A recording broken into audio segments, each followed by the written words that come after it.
आज हम लोग पढ़ेंगे प्रभावी कणों की संख्या Z निकालते हैं। अब ये प्रभावी कण क्या होता है, कल वाले लेक्चर में हमने बताया था कि आपको तीन तरह की हमने इकाई सेल बताई, SCC, FCC और BCC। अब यहां पे देखिए SCC, तो SCC ऐसा बताया था कि ये एक इकाई सेल बना दी हमने। अब अगर आपसे हम SCC की परिभाषा पूछें कि SCC क्या होता है, तो आप कहोगे सर ऐसी इकाई सेल जिसके कोनों पे अवयवी कण उपस्थित हो। यानी ये रहा एक कोना, ये एक कोना, ये एक कोना, ये एक कोना, ये एक कोना, ये और ये आपके 8 कोने हो गए। तो अगर SCC पूछा जाए तो आप यही बताओगे सर एक ऐसी इकाई सेल है जिसके प्रत्येक कोने पर एक अवयवी कण उपस्थित होता है ना। अब कोने का मतलब इस इकाई सेल को आप देखोगे, ऐसा बनाओगे, इसमें गिनोगे 1 2 3 4 5 6 7 8 और कहोगे सर 8 कोने होते हैं तो 8 पे एक एक, यानी कुल आपके अवयवी कण इसमें कितने आएंगे। तो आपने यही पढ़ा कि कुल अवयवी कण इसके अंदर 8 आएंगे जो कि एक एक कोने पर। तो यहां पे देखिए, अब बात करते हैं ये जो अवयवी कण को हम इस तरह डॉट बना रहे हैं लड़कों, तो क्या ये अवयवी कण ये डॉट ही होते हैं? नहीं, हमने तुमसे बताया था अवयवी कण को ऐसे गोला होता है, इनको हमको पूरा गोला ना बनाना पड़े इसलिए हम इसका केवल एक क्या ले लेते हैं, बिंदु। तो यानी ये जो डॉट्स हैं अगर इनको सही से बनाया जाए पूरा तो ये कुछ इस तरह का गोला में बने। यही तो है कि हमने क्या किया था, अवयवी कण प्रत्येक कोने पे दिखाने के लिए उनको किससे प्रदर्शित कर दिया था, बिंदु से, डॉट से।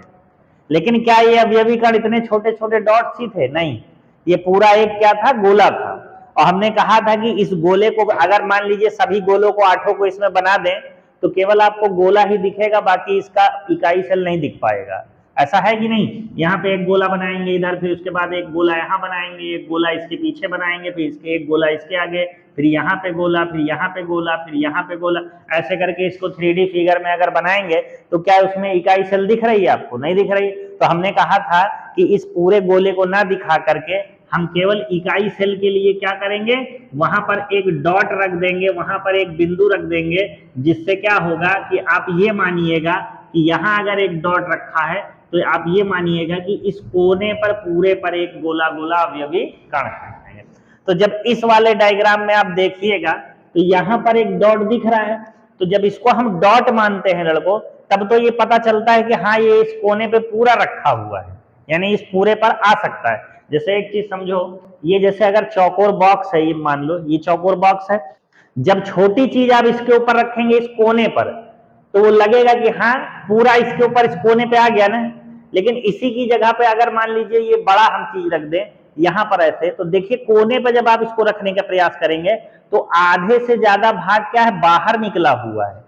निकला हुआ है कि नहीं? इसी तरह लेकिन आपके अवयवी कण क्या होते हैं, गोल होता है, गोला होता है। तो इमेजिन करिए कि एक यहाँ पे बॉल है और उस बॉल को आप कहाँ पे टिकाएंगे, इसके कोने पे, तो क्या कोने पे वो रख तो जाएगा लेकिन उसका क्या पूरा भाग इस कोने पे होगा? नहीं, उसका पूरा भाग क्या होगा, कुछ आगे पीछे निकला रहेगा। और अब इमेजिन करो कि क्रिस्टल जालक, हमने बताया था ना कि क्रिस्टल जालक का मतलब मान लो ये एक इकाई सेल, इसके बगल में एक इकाई सेल, इसके आगे इकाई सेल, एक इसके आगे। अब इस कोने पर अगर हम मान लीजिए एक गोला रखते हैं, कोने पे गोला रखते हैं तो इस तरह, तो जरा बताइए क्या वो पूरा अवयवी कण इस पर रहेगा? नहीं रहेगा। उसका कुछ भाग इसके आगे वाले इकाई सेल में रहेगा, उसका कुछ भाग इसके इधर वाले इकाई सेल में रहेगा और इसके इधर वाले इकाई सेल में रहेगा। कहने का अर्थ यह है कि अगर कोने पर कोई अवयवी कण रखा जाएगा, यानी इसको जब बड़ा बनाया जाएगा, गोला बनाया जाएगा, तो वो गोला पूरे केवल इसी इकाई सेल पे ना रह के अगल बगल वाले इकाई सेल में भी उसका कुछ हिस्सा जाएगा। सीधी सी बात देखो, जैसे ये अवयवी कण है, जब पॉइंट बनाए थे तो इसी के ऊपर दिख रहा था हमको सिंगल वाले पे, लेकिन जब इसको गोला बना दे रहे तो देखो इतना भाग, ये जो शेडेड पोर्शन है, इतना भाग यही तो केवल इसमें होगा, बाकी का बाकी तो बाहर आपको दिख रहा है ना। तो जब बाकी का बाहर दिख रहा है तो अगर एक और इकाई सेल यहाँ पे ऐसे हम बना दें तो देखो इसका अब ये वाला भाग जो है परमाणु किसका, इस वाले इकाई सेल का ही, लेकिन इस पे भी आ गया कि नहीं? आ गया ना। तो हम केवल यही कहना चाह रहे हैं कि जब आप बिंदु मानिएगा, जब बिंदु मानते हैं तो दिखता तो है कि एक पर ही है, तो आप मान लेते हैं कि सर 1 2 3 4 5 6 7 8 है। लेकिन जब उसको आप बड़ा बनाएंगे तो एक गोले का पूरा भाग तो इसके कोने पे आएगा ही नहीं आएगा ना, वो उसका कुछ भाग क्या होगा, इसके बगल पे भी जाएगा। अब ये हमको कोई इमेजिनेशन से अपने बता दे दिमाग से कि अगर एक गोले को हम इसके कोने पे रखते हैं तो वो कितने से टच होगा। भाई एक तो ये दिख रहा है, क्लियर है, एक ये दिख रहा है, 2 हो गया, ये तो क्लियर ही है ना। अब गोला जो होता है वो 3D होता है, यानी उसमें मोटाई भी है। तो जैसे अगर मान लो, कैसे समझाएं, यहां पर आपने गोला रखा है, ऐसे करके इमेजिन करो यहां पे, तो इस पर टच होगा, इसके बगल में एक रखें उस पे टच होगा, और आधा पार्ट किस पे जाएगा, इसके आगे वाले पे, यहां पे जाएगा, इसके आगे वाले पे। जब इस तरह का 4 हम लगाएंगे, एक यहां एक यहां एक यहां एक यहां, ऐसे 4 लगाएंगे ना, तो उसके बीचों बीच जब कोने पे हम बॉल रखेंगे तो पूरा बैलेंस हो जाएगा कि नहीं। यानी वो 4 को तो आपके टच कर ही रहा है, 1, इसके आगे वाले 2, इसके बगल वाला 3 और इसके आगे वाले 4, तो 4 पे टच हो रहा है कि नहीं।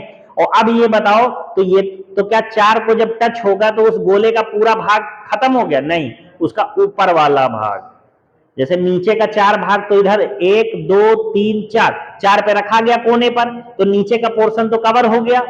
अब लेकिन ऊपर का जो पोर्शन है वो कहां जाएगा, तो यहां पर 4 तो नीचे का हो गया, उसके नीचे का भाग, और 4 ही इसी तरह के क्या है ऊपर भी रहेंगे, 1 2 3 और 4। तो जब 4 ऊपर से 4 नीचे से जब ढकेंगे तो किसी कोने पर पूरा अवयवीकरण क्या हो जाएगा, घिर जाएगा। यानी हम ये कहना चाह रहे हैं कि जब किसी अवयवीकरण को हम किसी एक इकाई सेल पर मानते हैं और इसको जब बड़ा बनाते हैं तो ये पूरा का पूरा एक इसमें नहीं है, ये पूरा का पूरा एक किसमें आएगा, 1 2 इसके पीछे 2 4 और इसके 4 ऊपर 8 में बढ़ जाता है।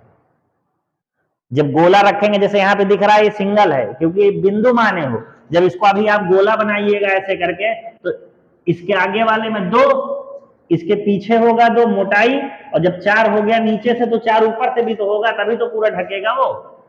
तो इसका मतलब कोई भी अवयवीकरण जो कोने पर स्थित होगा वो किसी एक इकाई सेल में ना होकर कितने इकाई सेल में छुएगा, वो 8 इकाई सेल में छुएगा। बस ये बात हमारी याद। तो लिखेंगे जब कोई अवयवीकरण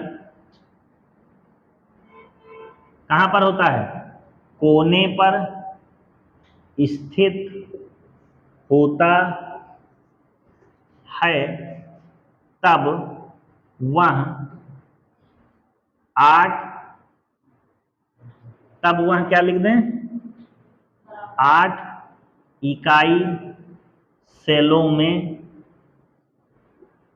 चाहे आप लिख लें बराबर बराबर भागों में बटा होता है, या आप लिख दें सहभाजित रहता है। अगर कोई एक रोटी है या ब्रेड मान लो, है ना, अगर ये पूरा का पूरा है, इसको कितने लोगों को देना है, 8 लोगों को, 8 को देना है, तो ये वाला भाग बताओ कितना होगा, तो ये क्या होगा, 1/8 भाग होगा। यानी जो हमने कोने वाले के लिए किया था उसमें हमने गिन लिया था ना, जैसे समझो ऐसे किया, ऐसे हमने यहां पर ऐसे बनाया, आपने कहा सर SCC तो वो है जिसके कोने पर अवयवीकरण हो, तो आपने गिना 1 2 3 4 5 6 7 8, तो हम कहे कि ये बताओ, ये तुम इसको पूरा एक गिन ले रहे हो लेकिन ये पूरा एक है ही नहीं इस पर, जब इसको आप बड़ा करिए गए तो बढ़ गया, कितने भागों में बढ़ गया, ये 8 भागों में, तो ये कितना हो गया हिस्सा, 1/8। ये कितना हो गया, 1/8। ये कितना हो गया, 1/8। ये कितना हो गया, 1/8। इसी तरह 8 कितने हो जाएंगे, 1/8। तो जब इसको काटिएगा तो कितना मिलेगा, 1। यानी जो SCC में हम 8 गिन रहे थे वो SCC में 8 ना होकर कितना होगा, केवल 1 होगा, क्योंकि वो पूरा तो उस पे है ही नहीं है, वो केवल देखने में लग रहा है बिंदु के रूप में कि केवल पूरा इस पे है। जब इसको आप बड़ा बनाइएगा तो ये 8 में बढ़ जाएगा बराबर बराबर, तो जब 8 में तो केवल इसी इकाई सेल पे भाग देखा जाए तो 1/8, तो इसका 1/8, इसका 1/8, इसी तरह 8 का 1/8 होगा कि नहीं? तो जब 8 का 1/8 होगा तो 8 से 8 कट गया, इसका मतलब 1 हो गया। यानी ये सब मिलाकर 8 बिंदु कितना बनेगा? 1। तो अगर आपसे कोई पूछे कि एससीसी में प्रभावी कण कितना होता है, क्या प्रभावी कण, और इसको प्रदर्शित करते हैं किससे? जेड से, तो आप केवल बताओगे सर 1। अगर आपको अवयवी कणों की संख्या पूछेगा तो आप 8 बताओगे, लेकिन अगर पूछे प्रभावी कण बताइए तो आप 1 ही बताओगे। समझ में आया? ये बात वही है कि आपके पास 8 बीघा खेत है, कोई आया हमारे पास पूछा कितनी खेती है, तो हम कह दिए 8 बीघा है, कहीं कहां तक? वो देखिए वहां दूर दूर तक 8 बीघा है, लेकिन असली में क्या था कि हमारे 8 भाई थे। हमें क्या थे? 8 भाई थे, तो फिर वो 1-1 बीघा हो जाएगा कि नहीं? लेकिन गिनाने को तो हम गिना देंगे कि भाई हमें 8 बीघा है, लेकिन जब वास्तव में आप जाएंगे तो कहेंगे अरे 8 बीघा खेती है, लेकिन इनके 8 भाइयों तो हैं। तो जब 8 भाई हैं तो इसका मतलब कितना बीघा तुम्हारा हुआ? तो 1 है तो आया। तो असली में प्रभावी कितना है? 1 बीघा, लेकिन देखने से टोटल कितना है? 8। तो वही कहानी होती है, जब आपसे अवयवी कणों की संख्या पूछेगा तो आप 8 ही बताओगे, क्योंकि 8 तो हैं, लेकिन वो पूरे पूरे नहीं है इसके, वो आधे आधे कहीं और बटे हुए दूसरे सेलों में। तो इस इकाई सेल का अगर प्रभावी कण पूछा जाए यानी पूरा कितना है, तो टोटल कितना है? 1। कैसे आया? 8 होते थे, लेकिन सबका 1/8 लगा, तो 8 को हमने क्या किया? 1/8 से गुणा कर दिया, तो कितना आ गया? 1। तो 8 से 8 कट गया, 1 हो गया। कोने पर आप यही लिखेंगे, जब कोई अवयवी कण कोने पर स्थित होता है तब वह 8 इकाई सेलों में सहभाजित रहता है, अतः उसका 1 इकाई सेल में जब भाग देखेंगे हम तो पूरा ना होकर कितना होगा? 1/8 होगा। अब जैसे ये कोने पर हो गया, उसी तरह आप मध्य में देखते हैं, जैसे मध्य में अगर कोई अवयवी कण है तो वो कितने में बटा रहेगा? तो आप बता सकते हैं आप में से कि अगर कोई अवयवी कण किसी इकाई सेल के मध्य में है, बीच में है, तो वो कितने में बटा रहेगा? पूरा उसी में रहेगा, या 2 लोगों में बटेगा, या 4 में बटेगा, कितने बटेगा? मध्य का मतलब होता है, जैसे इसको हम इकाई सेल मान लें, दिखने में नहीं है लेकिन आप मान लो, ऐसे ही तो कुछ क्यूब होगा। मध्य का मतलब होता है जैसे ये हो गया, तो ये फलक है 1 2 3 4, इधर वाला 5 और इधर वाला 6, इसमें भी 6 फलक है ना, तो इसको आप इकाई सेल मान सकते हो। मध्य का कहने का मतलब है कि ये हमने ढक्कन लिया और ये इसके मध्य में क्या कर दिया? डाल दिया। अब इसके बगल में हम डिब्बा रख देते, इसके बगल में डिब्बा रख देते, इसके बगल में डिब्बा, इसके, तो बताइए क्या इसका कुछ भाग अगल बगल वाले में जाएगा? नहीं जाएगा। तो इसका मतलब पूरा का पूरा किसके अंदर रहेगा? इसी के अंदर रहेगा। तो ये एकदम आसान सी चीज है, अगर कोई अवयवी कण किसी इकाई सेल के मध्य में होता है तो वो पूरा उसी में रहेगा, यानी वो जितना है वो उतना ही रहेगा, उसको हमें बांटना नहीं। जब कोई अवयवी कण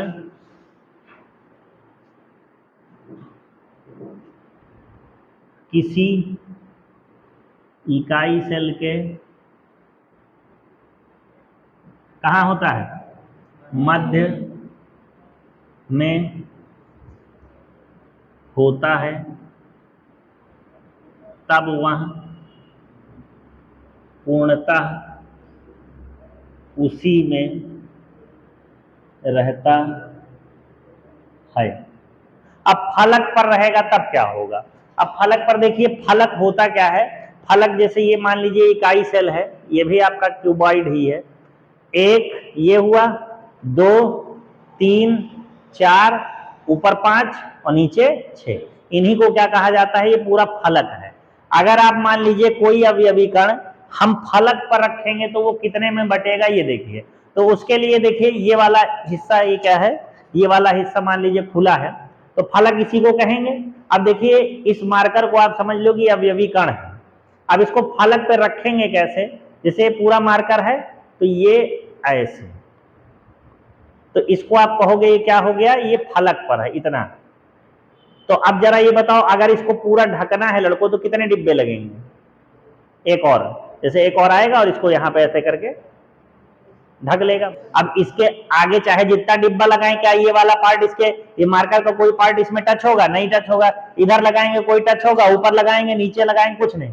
तो कितने में सहभाजित रहेगा? 2 में। जब कोई अवयवी कण किसी इकाई सेल के फलक पर स्थित होता है, तो वो कितने पे रहेगा? केवल 2 में, आधा इसमें और आधा इसके बगल वाले में। ना इधर वाले से कोई मतलब, ना इधर वाले, ना ऊपर वाले से कोई मतलब, ना ही नीचे वाले से कोई। जब कोई अवयवी कण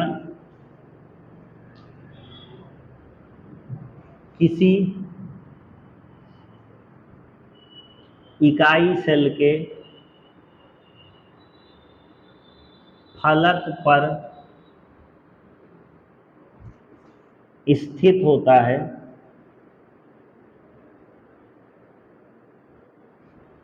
तब वह कितने में? 2 इकाई सेलों में सहभाजित रहता है। अब जरा बताओ, अगर 2 में सहभाजित है तो 1 पर कितना भाग आएगा? आधा, यानी 1/2। तब एक इकाई सेल में स्थित भाग कितना होगा? 1/2 होगा। SCC, BCC, FCC के लिए हम लोग Z निकालेंगे और ये डाटा आपको याद रखना पड़ेगा, ठीक है। तो देखिए यहाँ पर ये SCC बनी है, प्रत्येक कोने पर कितने अवयवी कण हैं? तो कोनों पर कितना होता है? 8। इतना आप पढ़ो। जब इसका प्रभावी कण निकालेंगे लड़कों, तो 8 तो आपके कोने पर हैं और कोने वाला लिया कितना जाता है? 1/8। तो 8 से 8 कट गया, Z का मान कितना आया? 1। अब BCC के लिए आप देखेंगे तो कहेंगे सर कोने पर कितना है? 8 और केंद्र पर कितना है? 1। तो कोने वाले के लिए कितना लिया जाता है? 1/8 और केंद्र वाले के लिए कितना लिया जाता है? पूरा। इसको यहां से काटिए, 1 और 1 एकन्नम 1। जब इन दोनों को आप जोड़ देंगे तो कितना आएगा? 2। तो याद रखिएगा कि ये जो BCC है इसके लिए Z का मान कितना होता है? 2। FCC के लिए चले आइए, कोने पर कितने होते हैं इसके? 8 और फलक पर कितने होते हैं? 6 होते हैं। कोने वाले के लिए क्या किया जाता है? 1/8 और फलक पर 6। फलक वाले के लिए क्या करते हैं? 1/2, आधा। इसको काटिएगा, यहां से 1 आएगा, इसको काटिएगा, कितना आएगा? 3। 3 और 1 कितना हो जाएगा? 4।